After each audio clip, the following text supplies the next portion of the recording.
Hi guys! Ako nga pala ang inyong kusinerang inhinyera, Jane Agustin Silvestre. At ngayon ay magluluto tayo ng pinangat na Gigi or galunggong.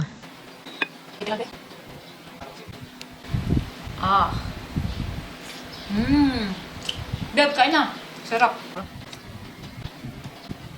Isa nga to sa paborito namin ni Kelvin na niluluto ni Mami. Namiss nga namin ito kaya naman pagluluto ko si Kelvin dahil hindi naman siya nagluluto. Charis! Kaya naman tara, let's G!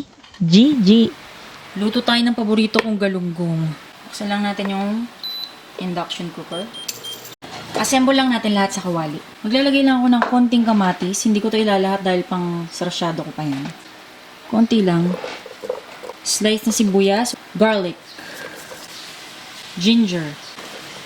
Galunggong. Malalaki itong nabili namin kaya hinati-hati ko na lang sa gitna. Ay, pusakal ka. Assemble lang natin. Lagay ulit natin yung natira pang sibuyas. Bawang. Ginger. At nakukuntian ako sa bawang kaya magdadagdag pa ako. Buo lang yan, okay lang.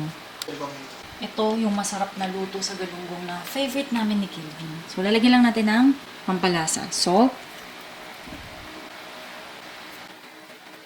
Pepper. Maglalagay lang ako ng mga 1/2 cup na hot water na ilalagay ko.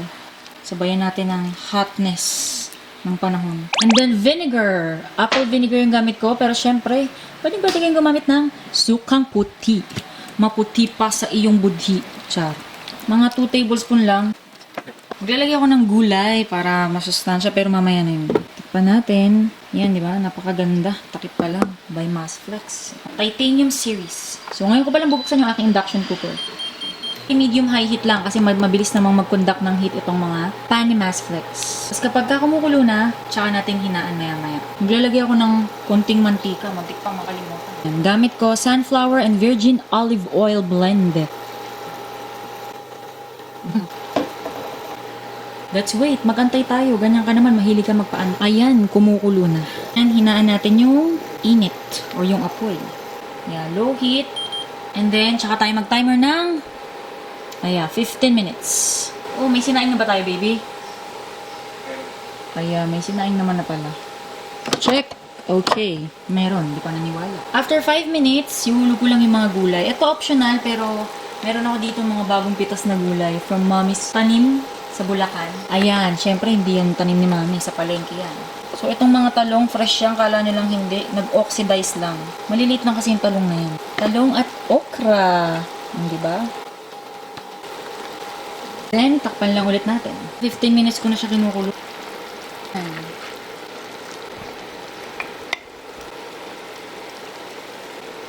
Yeah, sweet. Nagluto nga din ako nitong sharshado. Kaya naman kumuha ko ng mga 2 putol ng isda at niluto ko na lang sa air fryer. Kaya naman ito talo-talo na. Sobrang sarap ng kain namin ni Kelvin. Kaya naman tara, let's GG. Mga ng Queen of Tears. Ayun pala nangyari. Tingin nga akong isda mainit. Sarap? Sarap. Ano yung pinagayan ba? May palang nakaano yung kulak-kulak.